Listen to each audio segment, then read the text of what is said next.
Hey everybody, happy Thursday night. It is February 19th, Thursday evening. Just going to be a quick little update for Tessie from the After Hours Auto. Um, a little bit of progress. I'm not really humping it here too hard. This putsy stuff takes a little bit longer, and you don't really see the big, huge advancements night to night because I'm actually putting things back on, and it takes a little bit more time because it's more cleaning and more painting and just piddly little stuff. But there are empty boxes around me, which is good. I'll show you what I did here and kind of what I'm going for. Okay, I actually have the valve covers on. They're bolted on loosely with new gaskets. I had to file the holes out almost a whole nother size to get all the holes to line up, but hey, they're China parts. I'm not shocked, but they do fit good. They look really nice. Whether or not they'll leak or not, that I'll know later. But they do look nice with the breathers. This side's a breather, the other side is a PVC. I'm just kind of debating on how I want to set that up, because I think I want the oil fill on this side, just simply so it's easier to fill the oil. Nothing, no rocket science there. But I got the carburetor cleaned up and put back on. Can't really see it. I mean, it cleaned up pretty good. It was kind of all varnished and shit, but it looks pretty good now. I painted a little bit on it here and there. This one's a PVC, and I might flip that cover around so the PVC is back here. I kind of wanted it to kind of hide it by the snorkel air cleaner, but because the air cleaner is actually on a riser, it's really not going to hide anything. But the more I'm working on this, I'm going to get over that, because if this does not meet the criteria for traditional hot rod 1964 or older, well, then the hood's going to stay closed. That's just how it's going to be. But for me, it looks fantastic. I'm real happy with it. Of course, the air cleaner is going to get repaired, and that'll be painted semi-gloss black. What the chassis is actually painted in, it's just a black epoxy. That is a 1959 to 61, I believe, Impala, or yeah, air cleaner.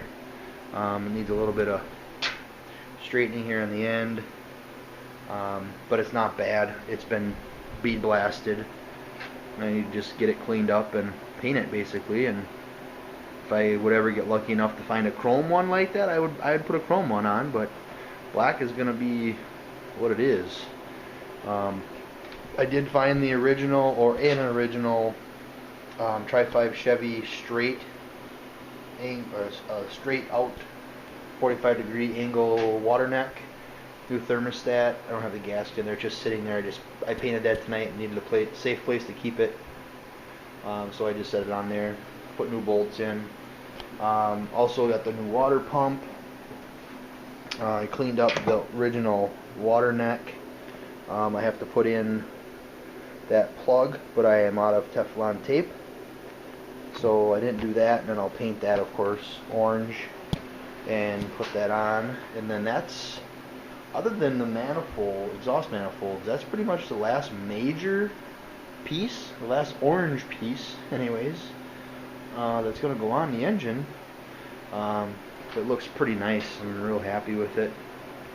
Looks really, really nice.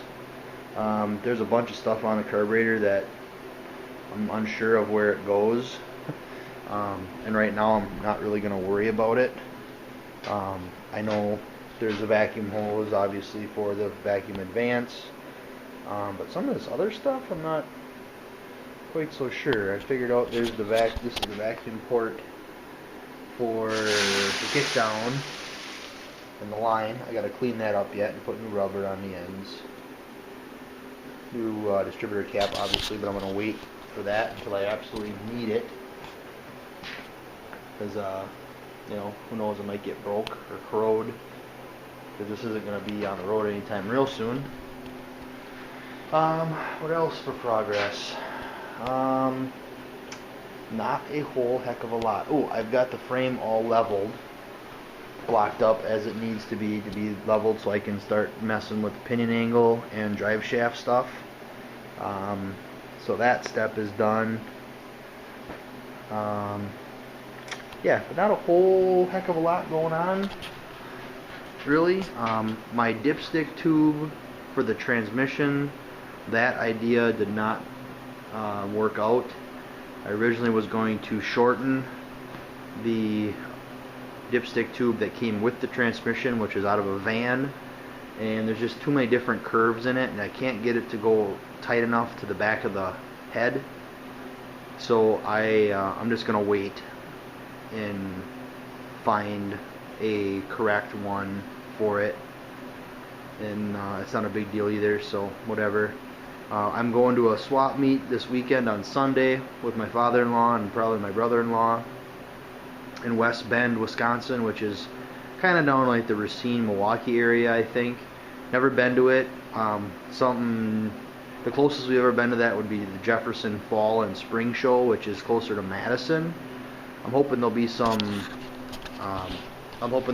new stuff to look at. You know, there's a lot more quarter-mile history down there, a lot more street rod history down there in that area of the state. So maybe I can find some of the stuff I'm looking for. I need a set of short pulleys. I need a set of alternator brackets for a short water pump. Maybe some exhaust manifolds. Wendell, his channel is actually CEEDELL,